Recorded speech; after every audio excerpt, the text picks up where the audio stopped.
ஓம் சரவண பவ. அன்பர்கள் அனைவருக்கும் வணக்கம். நான் ஆர்த்திய சுவலட்சுமி பேசுகிறேன். இந்த பதிவு மார்கழி மாதம் நடைபெறவிருக்கும் பொதுவான பலன்களை ராசி பலனாக காணவிருக்கிறோம்.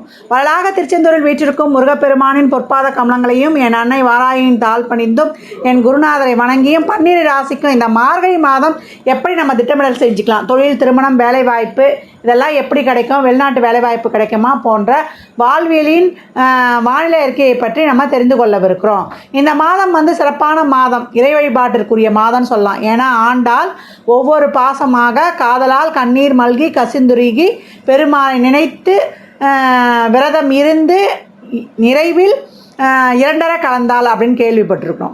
இந்த காலகட்டம் நாம் அது போல் நம்ம கோரிக்கைகளை இறைவனிடம் வைத்து அருகில் இருக்கும் ஆலயங்களுக்கு சென்று பிரார்த்தனை செய்து தீபமேற்றி வழிபடும் பொழுது வருடம் வருவதற்குள் அடுத்த வருடத்திற்குள்ள அந்த காரியங்கள் கண்டிப்பாக நிறைவேறும். மார்கழி மாதம் என்பதே ஒரிஜினல் பாக்கியஸ்தானம் ஆக்டிவேட் ஆகிறது. சூரியன் தனுசு ராசிக்கு செல்லும். அந்த தனுசு என்பது தான் ஒரிஜினல் பாக்கியஸ்தானம் அப்படின்னு சொல்லியாச்சு. அப்போ தேவர்களுக்கே பகல் பொழுது, அவங்களே இறைவனை வழிபடுறாங்க அப்படின்னும் பொழுது அப்போ நம்ம வழிபட்டால் எவ்வளோ பலன் கிடைக்கும் பார்த்துக்கொள்ளுகிறோம். இந்த காலகட்டம் இறை வழிபாடு மூலம் நம்ம அனைத்து விதமான சூழலிலிருந்தும் நம்ம சிறப்பாக கடந்து வந்துடலாம். இந்த மாதம் காணப்படக்கூடிய கிரகணங்கள் பார்த்திங்கன்னா, மேஷத்தில் குரு பகவான், கன்னியில் கேது, துலாமில் சுக்கிரன் புதன், விருச்சகத்தில் செவ்வாய், தனுசில் சூரியன், மகரத்தில் சந்திரன், கும்பத்தில் சனி ஆட்சி நிலையில், ராகு மீனத்தில். இந்த காலகட்டம் 15ஆம் தேதி இந்த மாதம் குரு வக்ர நிவர்த்தி அடைந்துள்ளார். புதன் 12ஆம் தேதி விருச்சகத்திற்கும், அவரே 17ஆம் தேதி வக்ர நிவர்த்தி அடைகிறார். 22ஆம் தேதி தனுசுக்கு செல்கிறார். இந்த மாதம் 9ஆம் தேதி சுக்கிரன் விருச்சகத்துக்கு செல்கிறார். 11ஆம் தேதி செவ்வாய் தனுசுக்கு செல்கிறார். இந்த கோள்களின் கோச்சார நிலையால் 12 ராசிகளுக்கும் ஏற்படக்கூடிய துல்லியமான பலன்களை 12 பதிவுகளாக காணவிருக்கிறோம். அன்பர்கள் பதிவினை முழுமையாக கேளுங்க. இந்த பதிவின் இறுதியில் என்ன மாதிரியான வழிபாடுகளை செய்து நம்ம இன்னும் இறைவனுடைய அருளை பெற்று சிறப்பாக வாழலாம் என்பதற்கான எளிமையான இறை வழிபாடுகள் சொல்லியிருக்கு. அதையும் பின்பற்றி வாழ்வை வளமாக்கி கொள்ளுங்கள். அனைவருக்கும் ஒரு சந்தேகம் இருக்கும், இந்த மார்கழி மாதம் எந்த சுப நிகழ்வும் செய்யக்கூடாதா அப்படின்னு சொல்லிட்டு. சுப நிகழ்வுகளுக்கான ஏற்பாடுகளை தாராளமாக செய்து கொள்ளலாம். முகூர்த்தமோ நம்ம கிரகப்பிரவேசம் மட்டும்தான் மார்கழியில் செய்யக்கூடாது. மற்றபடி கல்யாணத்துக்கு பெண் பார்க்குறது, அதே போல் ஜாதகம் பொருத்தம் பார்க்குறது, பெண் வீட்டாரும் அதே போல் மாப்பிள்ளை வீட்டாரும் கலந்து பேசிக்கொள்வது, ஒரு இடம் வாங்குறோன்னா அதுக்கு போய் பார்க்குறது, ஒரு டோக்கன் அட்வான்ஸ் கொடுக்கறது போன்ற விஷயங்களை தாராளமாக செய்து கொள்ளலாம். அதற்காக தான் மார்கழி மாதத்திலே சுபமுகூர்த்த நாட்கள்லாம் ஒரு சில நாட்கள் கொடுத்துருப்பாங்க. சீமந்தம் பண்ணுவது, பிள்ளைகளுக்கு காது குத்து வைப்பது, இதெல்லாம் தாராளமாக செய்யலாம். இப்போ பெரிய பிள்ளையெல்லாம் ஆயிடுறாங்க, புஷ்பதி ஆயிடுறாங்க பிள்ளைகளுக்கு, அவங்களுக்கு ஒரு பூப்புனித நீராட்டு விழா வைப்பது, இதெல்லாம் இயற்கையினுடைய நடைமுறை செயல்பாடுகள். அதற்கெல்லாம் நம்ம என்றைக்குமே தடுக்க முடியாது. சீமந்தமும் அதே போல் தான்.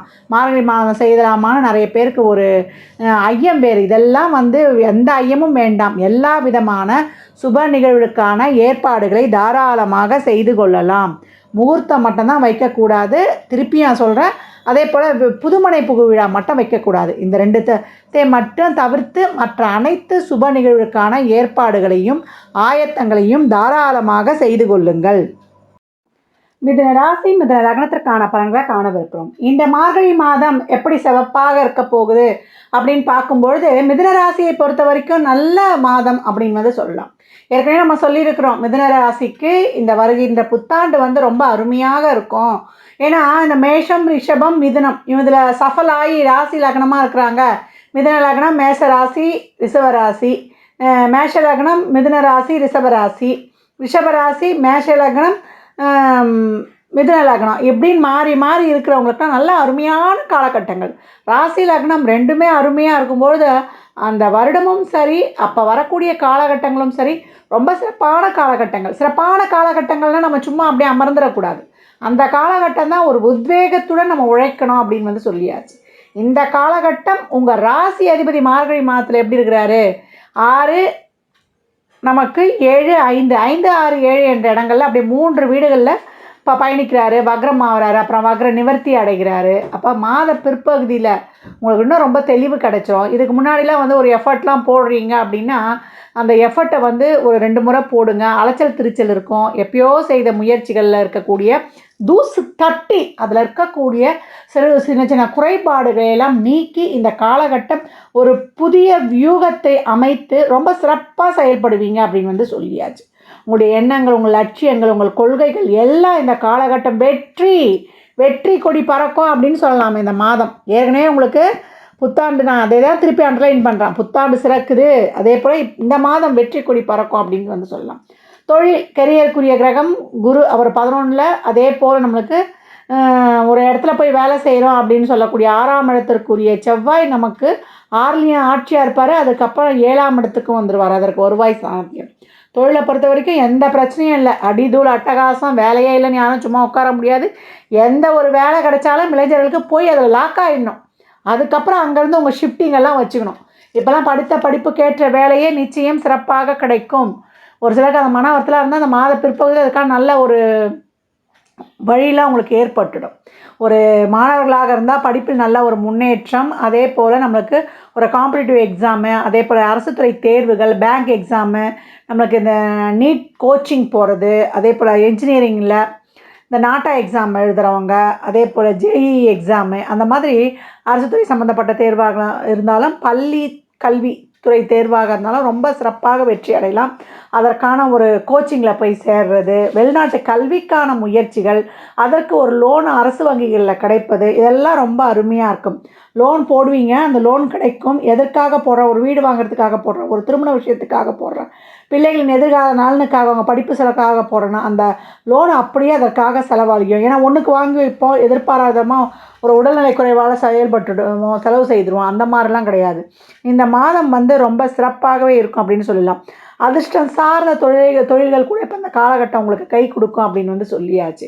ஒரு ட்ரேடிங்கு, அதே போல் ஷேர் மார்க்கெட்டு, பண பரிவர்த்தனை, பங்கு பரிவர்த்தனை, அதெல்லாமே. அதே மாதிரி கலைத்துறையில் இருப்பவங்க ஜொலிப்பீங்க அப்படின்னு சொல்லலாம். புதிய நம்மளுக்கு அதாவது புதிய ஒப்பந்தங்கள் நம்ம வந்து ஒத்துக்கொள்வது, அதன் மூலம் நல்ல வருமானம், நல்ல பேர் புகழ் பப்ளிசிட்டி கிடைப்பது, விளையாட்டுத்துறையில் இருப்பவர்களுக்கு உங்களுக்கான ஒரு ஸ்பான்சர்ஷிப் கிடைப்பது, எல்லாமே ரொம்ப அருமையாக இருக்குன்னு சொல்லலாம். நிரந்தர சொத்து இந்த காலகட்டம் அமைஞ்சிடும்.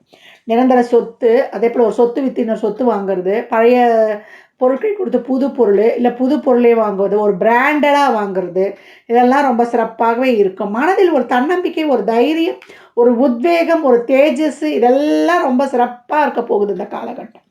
ஏன்னா 7-10 குரு வந்து அவருடைய 9ஆம் பார்வையால் 7ஆம் இடம் என்னக்கூடிய தொழிலில் ஒரு அங்கீகாரம், சமூகத்தில் ஒரு அங்கீகாரம், நல்ல மதிப்பு மரியாதை.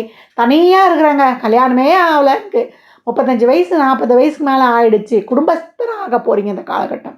இல்லைங்க ஏற்கனவே ஒரு திருமணம் நடந்துச்சு, அது வந்து கொஞ்சம் ஃப்ளாப் ஆகிடுச்சு, இப்போ இந்த காலகட்டம் 2வது திருமணமும் நல்லாயிருக்கும். காதல் இனிக்கும், கற்கண்டாய் தித்திக்கும், புதிய காதல் மலரும். ஏற்கனவே பிரேக்கப் ஆனவங்க தசாபதிலாம் சிறப்பாக இருந்தால் மீண்டும் இணைவது, இல்லை அதை வந்து நம்ம கேன்சல் பண்ணிவிட்டு அடுத்த காதலில் இணைவது, இதெல்லாம் சிறப்பாக இருக்கும். இனம் மதம் மொழி தாண்டி காதல் உருவாகும் அப்படின்னு வந்து சொல்லியாச்சு.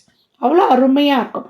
மனதுக்கு நிறைவு. இப்படியே எதிர்பார்த்தேன் என் கலத்தரத்தை, இந்த குவாலிஃபிகேஷன் தான் நான் எதிர்பார்த்தேன். ஏற்கனவே நீங்கள் கணக்கு போடுற ராசி, இப்படி இந்த அளவு ஹைட்டு, இந்த அளவு அழகு, இப்படி கண்ணு இருக்கணும், அப்படி மூக்கு இருக்கணும் அப்படின்னு எதிர்பார்த்த அந்த ஒரு இது வந்து இந்த காலகட்டம் இந்த மனதுக்கு வச்சுருந்த அந்த ஒரு இருக்கும் இல்லையா, நம்மளுடைய கற்பனையில் ஒரு 60% மேலே இருந்தாலே ஓகே அப்படின்னு இல்லை, அப்படி இருக்குது இந்த காலகட்டம் அப்படின்னு சொல்லியாச்சு. நல்ல காலத்திறமை, ஒரு நல்ல வேலையில் ஒரு பதவியில் இருந்து வருமானம் சம்பாதிக்கக்கூடியவர்களாக இருப்பார்கள். இல்லை வாழ்க்கையில் இது வரைக்கும் அஷ்டமசனெலாம் அழுது புரண்டு அல்லல் பட்டு சின்னாபின்னமாகி சிக்கனாண்டா சேகர்ன்ற மாதிரி நான் ரொம்ப கஷ்டப்பட்டேங்க அப்படின்றவங்களுக்குலாம் இப்போலாம் ஒரு புதிய தெளிவு கிடைத்து அடுத்த காலகட்டத்தை நோக்கி பயணித்து கொண்டிருப்பீர்கள் அப்படின்னு வந்து சொல்லியாச்சு. இப்போ ஒரு சிலர்லாம் உறவில் இருக்கிறோம், ரிலேஷன்ஷிப்பில் இருக்கிறோன்றவங்களாம் பெற்றோருடைய சம்மதம் கிடைத்திடும் இந்த காலகட்டம். அதுதான் இறைவனுடைய பெருங்கருணை. என்னென்னா பெற்றோருடைய ஆசீர்வாதம். எல்லாரையுமே சொல்லுவேன், இந்த காதல் திருமணம் பண்ணிக்கொள்கிறவர்கள் முதல்ல அம்மா அப்பா சப்போர்ட் வாங்குங்க. அதுக்கு நாளானாலும் பரவாயில்ல, அவங்க மனதார வாழ்த்தும் பொழுது எந்த ஒரு பிரச்சனையும் எந்த ஒரு கர்மாவும், அதுதான் கல்யாணத்தில் ஆசீர்வாதம் பண்ணுறதே அதனால தான். அந்த காலத்துலலாம் கல்யாணம் பண்ணிவிட்டு அம்மா காலில், அப்பா காலில், பெரியம்மா, பெரியப்பா எல்லார் காலையும் விழ சொல்லுவாங்க. ஒவ்வொரு காலில் விழுந்து நம்ம அந்த ஆசீர்வாதங்களையும் வாழ்த்துக்களையும் பெற்றுக்கொள்ளும்பொழுது, இவங்களுக்கே ஏதாவது தோஷம் இருந்தால் கூட நீங்கிடும். அந்த திருநூறு இட்டுக்கொள்வதில் ஒரு சிலருடைய கைராசி கேதுலாம் நல்லா 3ஆம் இடம்லாம் சம்மந்தப்பட்டா அவங்க திருநூறு போட்டாலே அங்கே ரொம்ப சிறப்பாக ஆகிடும் அப்படின்னு வந்து சொல்லலாம். அதனால தான் ரொம்ப இந்த விபஜய ஸ்தானத்திலலாம் அந்த அசுப கிரகங்களுக்கு கேதுக்குலாம் அவ்வளோ ஒரு வலிமை, இன்ட்யூஷன் பவர்லேருந்து எல்லாமே. அதுதான் பெரியவங்ககிட்ட ஆசீர்வாதம் வாங்குங்க. பெரியவங்கனாலே சனீஸ்வர பகவான் வந்துடுவார். அப்போ கர்மக்காரகன் அவர் வாழ்த்தும்போது நிரந்தர ஒரு நல்ல ஆசீர்வாதங்கள் இருக்கும். காலச்சக்கரத்தின் 11ஆம் இடம் அப்படின்னு வந்து சொல்லியாச்சு அவர். ஆனால் இந்த காலகட்டம் அனைத்தும் சிறப்பு, வழக்கில் வெற்றி, எந்த ஒரு செயல் எடுத்தாலும் தொட்டது துலங்கியது, சொல்லி வச்சு கில்லி மாதிரி செயல்பட்டேன் அப்படின்னு சொல்லக்கூடிய அழகான அமைப்பு அப்படின்னு சொல்லியாச்சு. தசாபுதி சிறப்பில்னா மட்டும் பணம் கொடுக்கல் வாங்கல், வாய் வார்த்தை, அதே போல் ஜாமீன் கையெழுத்து, உடல்நிலையில் கவனம் வேணும். ரொம்ப உடம்புலாம் முடியலம்மா, கொஞ்சம் ரொம்ப கஷ்டமாக இருக்குது, தாயின் உடல்நிலையில் கவனம் வேணும். உங்களுக்கே உடல்நிலையில் கொஞ்சம் பிரச்சனையாக இருந்தாலும் பார்த்து கொள்ளணும். இந்த அடிவயிறு சம்மந்தப்பட்ட பிரச்சனை, ஷோல்ட்ரு பெயின், பேக் பெயின், அதே போல் பிறப்புறுப்பு சம்மந்தப்பட்ட பிரச்சனைகள், ஒரு சிலருக்கு யூரினரி இன்ஃபெக்ஷனு, அதுக்கெலாம் நிறைய தண்ணி குடிக்கணும். நரம்பு சம்மந்தப்பட்டது, வெரிகோஸ் வெயினு, ஒரு ஸ்கின் அலர்ஜி, இதெல்லாம் வரக்கூடிய வாய்ப்பு இருக்குது. ஒவ்வாமை ஒரு சிலருக்குலாம் ஏற்பட்டுடும். ஃபுட்டே அலர்ஜி ஆயிடுச்சு அப்படின்ற மாதிரி. அதனால் இந்த காலகட்டம் ஒரு சிலருக்கு நிலுவையில் உள்ள பணம் கூட வரக்கூடிய வாய்ப்பு. அதே போல் ஜாமீன் சொத்து இதெல்லாம் அதாவது நம்மளுடைய உயில் சொத்து, ஜாமீன் சொத்து இல்லை, ஒரு சிலருக்கு அந்த பூர்வீகத்தில் இருக்க எனக்கு உயில் சொத்து கிடைச்சிது அப்படின்னு சொல்லுவோம் இல்லையா, அந்த உயில் சொத்து இந்த காலகட்டம் கிடைக்கும். ஜாமீன் கையெழுத்து விஷயங்களையும் கொஞ்சம் கூடுதல் கவனம் இருக்கணும். தசாபுதிலாம் சிறப்பில்லை, நான் இதையும் அண்டர்லைன் பண்ணிக்கோங்க. ஒரு பேச்சுவார்த்தையில் நடத்துகிறீங்க, திருமணத்துக்கான பேச்சுவார்த்தையை தாராளமாக செய்யலாம். மார்கழி மாதம் அப்படியே தூக்கி வச்சிடாதீங்க. உங்களுக்கு சுக்கிரன் செவ்வாயெலாம் ரொம்ப சிறப்பாக இருக்குது. 7ஆம் அதிபதி அந்த வீட்டை பார்த்து வலுப்படுத்துகிறாரு 11 என்ற லாபஸ்தானத்தை வந்து. அப்போ எப்படி இருக்கும், பொண்ணு பார்க்கலாம், பேசி முடிக்கலாம், ஜாதகம் பார்க்கலாம், முகூர்த்தம் கூட குறிச்சிக்கலாம். திருப்பூட்டுறது, நம்ம மங்களநான் பூட்டுறது, கல்யாணம் மட்டும்தான் நம்ம வந்து அந்த தேதியும் குறித்து அது தையில வைக்கணும். அதே போல் கிரகப்பிரவேசம் மட்டும்தான். மற்றபடி வீட்டுக்கு செய்கிறது, அந்த இடம் வாங்கிறதுக்கு ஒரு ரிஜிஸ்ட்ரேஷனுக்கு பார்க்குறது எல்லாமே இந்த காலகட்டத்தில் சரி பார்க்குறது அனைத்தும் செய்யலாம். குழந்தை பிறப்பு இல்லைம்மா அப்படின்றவங்களுக்குலாம் குலதெய்வம் கோயில் போயிட்டு வந்தவொடனே குலதெய்வத்தினுடைய அருளால் அந்த குலம் தழைக்க போகிறது, உங்கள் வாழ்வை வாழ வைக்க போகிறது அப்படின்னு வந்து சொல்லியாச்சு. என்றைக்குமே அப்பாவுடைய குலதெய்வம் நம்ம குலத்தை தலைக்க வைக்கும். அம்மாவுடைய குலதெய்வம் மங்கள நிகழ்ச்சிகளை செயல்படுத்துவதற்கு அம்மாவுடைய குலதெய்வத்தையும் கும்பிடணும். அப்பா குலதெய்வத்தை கும்பிடுத்துட்டு அதோடு விட்டுடக்கூடாது. ஆனால் இந்த காலகட்டம் அனைத்துமே தொழில், திருமணம், வேலைவாய்ப்பு, வெளிநாட்டு வேலைவாய்ப்பு, கடல் கடந்து போகணும் அப்படின்றவங்களுக்குலாம் 10 இருக்கக்கூடிய ராகு கையை பிடிச்சி கூட்டிகிட்டு போயிடுவார். தடை இருந்ததெல்லாம் நீங்கிடும். பல தொழில், பல கிளை நிறுவனங்களை உண்டாக்குவீங்க. 10 இருக்கக்கூடிய ராகு இதையும் செய்யும் அப்படின்னு சொல்லியாச்சு. பிஆர் கிடைக்கிறது, ஒரு நீண்ட தூர யாத்திரிக பயணம், பெண்களுக்கு நினச்சா மாதிரியே நம்ம எல்லாம் வாங்கிடுவோம். என்ன இருக்கோ ஒரு திருமண செட்டுன்றோம் இல்லையா, இந்த டைப்பு இந்த மாடல்ன்றது எல்லாம் வாங்கியாச்சு. ஆடை ஆபரண சேர்க்கை, அத்தியாவசிய பொருள் சேர்க்கை. வயதில் மூத்தவங்களுக்கு இந்த காலகட்டம் எனக்கு நானும் 4 காசு சம்பாரித்து நான் கொடுப்பேம்மா, யாரையும் எதிர்பார்த்து வாழ மாட்டேன் அப்படின்றவங்களுக்கு இந்த காலகட்டம் இருக்கும். நல்ல சாணக்கியத்தன்மை கொண்ட அறிவுசார் சாணக்கியத்தன்மை, நல்ல இன்டலெக்சுவல்னு சொல்லியாச்சு உங்களை. இப்போ புதனுடைய சாரத்திலே ராகு போயிட்டு இருக்கிறாரு. அப்போ எப்படி இருக்கும், தொழிலையும் சரி ஒரு சமூகத்துலேயும் சரி யாருமே போடாத திட்டங்கள், தொழிலில் இது வரைக்கும் கிடைத்த அனுபவங்களை, ஏற்கனவே ஃபெயிலியர் ஆன இதெல்லாம் அதான் ஆரம்பத்தில் சொன்ன ஆராய்ந்து அலசி நல்ல வியூகங்களை அமைத்து எதிர்காலத்துக்கு ஒரு சிறப்பான வாழ்க்கை தடத்தை பகுதிக்கக்கூடியவர்கள் யார், தடம் பதிக்கக்கூடியது மிதுனா அப்படின்னு சொல்லியாச்சு. வெற்றி வாகை சூடக்கூடிய நேரம் அப்படின்னு வந்து ரொம்ப அருமையாக சொல்லலாம். இப்போ தந்து அதுக்காக செய்யுங்க. அதற்கப்புறம் வரக்கூடிய காலகட்டங்கள்லாம் அது என்ன படம், பொன் முட்டையிடும் பாத்தாக உங்களுக்கு மாறப்போகுது. நல்ல கனி கொடுக்கும் பெரிய மரமாக மாறப்போகிறது அப்படின்னு சொல்லலாம். தங்கமலை பொழியும் உங்கள் காட்டில். இந்த காலகட்டம் மிதுன ராசி எண்ணிய எண்ணம் எண்ணியவாறே செயல்பட்டு மன நிறைவை தரும் அப்படின்னு வந்து சொல்லலாம். இந்த மாதம் நீங்கள் வழிபட வேண்டிய தெய்வம் பெருமாள் தாயார் வழிபாடு. சம்பதி சமேதராக இருக்கக்கூடிய பெருமாளை வழிபடணும். அதே போல் கருடாழ்வார் வழிபாடு செய்யும் பொழுதும் இந்த நாளில் இருக்கக்கூடிய கேதுவுக்கும் 10 இருக்கக்கூடிய ராகுக்கும் அதுவே வந்து உங்களுக்கு வந்து ஒரு கிரக ஆக்டிவேஷனாக இருக்கும் அப்படின்னு வந்து சொல்லியாச்சு. சாத்விக பரிகாரமாக ஏழை எளியவருக்கு வறியவருக்கு உங்களால் முயன்ற உதவிகளை தாராளமாக செய்யுங்க. தசாபுதி மட்டும் சிறப்பில்லம்மா அப்படின்றவங்க மட்டும் பணம் கொடுக்கல் வாங்கல், வாய் வார்த்தை, ஜாமீன், உடல்நிலையில் கவனம் தேவை. இதையும் இங்கே இண்டிகேஷன் பண்ணியாச்சு. வண்டி வாகனங்களை செல்லும்போது வார்த்தைகளில் இதெல்லாம் கொஞ்சம் கவனம் தேவை. தேவையில்லாத வார்த்தையை விட்டுட்டுலாம் மாட்டிக்கக்கூடாது. அதுலேயும் கொஞ்சம் ஒரு எக்ஸ்ட்ரா கேர் அதை அப்படியே கொஞ்சம் போட்டு வைக்குது இந்த ஏன்னா ஆரம்பத்தில் 2ஆம் அதிபதி 8ல் உட்காந்துருப்பார். வருவாய் வந்துடும். அதை மட்டும் அதான் சொன்ன நிலுவையில் வருவாய், எதிர்பாராத தன வருவாய், ஒரு ஃபிக்ஸடு முதலீடு நம்மளுக்கு முதிர்ச்சி அடைந்து வருவது இதுவும் இருக்குது. அப்போ தசாபதி சிறப்பு இல்லைனா மட்டும் கொஞ்சம் எக்ஸ்ட்ரா கேர். மற்றபடி அனைத்தும் சிறப்பான பலன்கள். பைபாஸில் போகிற மாதிரி நேராக போகலாம். இந்த பலன்கள்லாம் கோள்களின் கோச்சார நகர்வை வைத்து சொல்லப்பட்டிருக்கு. உங்கள் சுய ஜாதகத்தில் இப்போ என்ன தசாபுதி நடக்குது, அது எதற்காக உங்களுக்கு ஊக்கப்படுத்துது, அது திருமணம், குழந்தை பாக்கியத்திற்கா இல்லை பொருளாதார முன்னேற்றத்திற்கா என்பதெல்லாம் உங்கள் சுய ஜாதகத்தை ஆய்வு செய்வதன் மூலம் மட்டுமே நாம் தெளிவாக அறிந்து கொள்ள முடியும். ஏற்கனவே சொன்னதான், சாத்வீக பரிகாரமாக ஏழை எளியவருக்கு வறியவருக்கு உங்களால் முயன்ற உதவிகளை தாராளமாக செய்யுங்க. பெட்ஷீட்டு, கம்பளி, செருப்பு, கொடை இதெல்லாம் தாராளமாக வாங்கி கொடுங்க. கொடுக்கும்போது ராகு உங்களுக்கு பாசிட்டிவாக ஆக்டிவேட் ஆகிடுவார். ராகுவும் சனியும் உங்களுக்கு பாக்கியத்தை வழங்கக்கூடிய சனியும் ராகுவும் சிறப்பாக ஆக்டிவேட் ஆகிடுவாங்க. மார்கழி மாதம் வழிபாட்டுக்குரிய மாதம்னு சொல்லிட்டு அந்த மார்கழி மாதம் வரக்கூடிய வைகுண்ட ஏகாதசி ரொம்ப சிறப்பு. அன்று காலையில் பரமபத வாசலை கடந்து பெருமாள் வருவார். இதை பார்க்கும்போது நம்மளுக்கு சொர்க்க வாழ்க்கை உண்டு, நம்ம பாவங்கள்லாம் குறைக்கப்பட்டு இறைவனுடைய அனுகிரகம் கிடைக்கும் அப்படின்னு சொல்லுவாங்க. இதற்கு மார்கழி 7ஆம் தேதி டிசம்பர் 23/12/2023 சனிக்கிழமை அன்னைக்கு வருது. அந்த வைகுண்ட ஏகாதசி விரதம் இருப்பதும் ரொம்ப சிறப்பு. பெருமாளை அன்றைக்கு எல்லாருமே பார்க்கலாம். நம்ம ஸ்ரீரங்கம் போக முடியலனாலும் நம்மளுக்கு சேனலில் போட்டுருவாங்க. தாராளமாக எழுந்து பெருமாளை நமஸ்கரித்து நம்ம வாழ்க்கைக்கான அனைத்து விதமான தேவைகளை நிறைவேறணும்னு கோவிந்தா கோவிந்தா என்று அவன் நாமத்தை சொல்லலாம். கோவிந்தா என்று சொல்லும் பொழுது அங்கு இன்பம் மட்டுமே இருக்கும், துன்பங்கள் அடியோடு அகற்றப்படும் அப்படின்னு சொல்லலாம். அதே போல் இந்த மாதம் ஆருத்ரா தரிசனம், நடராஜரை வழிபடுவது ரொம்ப சிறப்பு. காலை தூக்கி ஆடுபவனே என்னை கை தூக்கி விடப்பா என்று சொல்லக்கூடிய ஆடல் அரசோனை வழிபடக்கூடிய நாள் என்னன்னு பார்த்தீங்கன்னா மார்கழி 11 27/12/2023 டிசம்பர் 27ஆம் தேதி புதன்கிழமை அன்னைக்கு வருது. அன்றைய தினம் சிவனை வழிபடுவது ரொம்ப சிறப்பு. எல்லாத்துக்கும் நம்ம எல்லா இல்வாழ்க்கையில் இருக்கக்கூடிய பிரச்சனைகளிலிருந்தும் விடுபட்டு நம்ம இறைவனுடைய பாதார விந்தங்களை அடைவதற்கும் நம்ம வாழ்க்கையில் எட்டாத உயரத்திற்கு சென்று சிறப்பான வாழ்வை அடைவதற்கும் மற்றவர்கள் பார்த்து வியக்கக்கூடிய அளவுக்கு ஒரு சிறப்பான வாழ்வை அடைவதற்கும் ஈசன் நம்மளுக்கு துணை புரிவான் அப்படின்னு சொல்லலாம். அன்றைய தினம் திருவண்ணாமலை கிரிவலம் செல்வதும் ரொம்ப சிறப்பு. அதற்கப்புறம் வரக்கூடிய ஒரு சிறப்பான நிகழ்வு என்னென்னு கேட்டிங்கன்னா ஆஞ்சநேயர் ஜெயந்தி. இந்த 7.5 சனி, அஷ்டம சனி, கண்டக சனி, அர்த்தாஷ்டம சனி, சனி எந்த இடத்துல இருந்தாலும் பிரச்சனை கொடுக்குறாருன்னு அப்படின்னு சனியை வெல்லக்கூடியதற்கு ஒரே தெய்வம் நம்ம ஆஞ்சநேயர் வழிபாடு தான். அதே போல் மன அழுத்தத்திலிருந்து நம்மளை விடுபட வைக்கும். மனித முகமில்லா தெய்வமானது நம்மளை மன மகிழ்வை தரும் அப்படின்னு சொல்லலாம். அந்த ஆஞ்சநேயர் ஜெயந்தி நம்மளுக்கு மார்கழி 26 நம்மளுக்கு ஜனவரி 11/1/2024 வியாழக்கிழமை அன்னைக்கு வருது. அன்றைய தினம் ஆஞ்சநேயரை வழிபடுவது, அவருக்கு வெற்றிலை மாலை சாற்றுவது, அவருக்கு வெண்ணெய் காப்பு செய்வது, அவருக்கு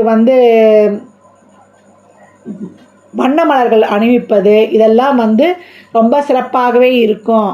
அவரை எளிமையான முறையில் எப்படி வேணாலும் பண்ணலாம். வடமாலை சாத்தலாம், ராகுக்கு தோஷம் போகும் அப்படின்னு சொல்லியிருக்காங்க நம்ம முன்னோர்கள். எந்த அளவுக்கு ஆஞ்சநேயரை எளிமையாக வழிபடுறோமோ அந்த அளவுக்கு சிறப்பு. நெய் தீபம் ஏற்றலாம். சின்ன திருவடியே ஆஞ்சநேயர் தான்.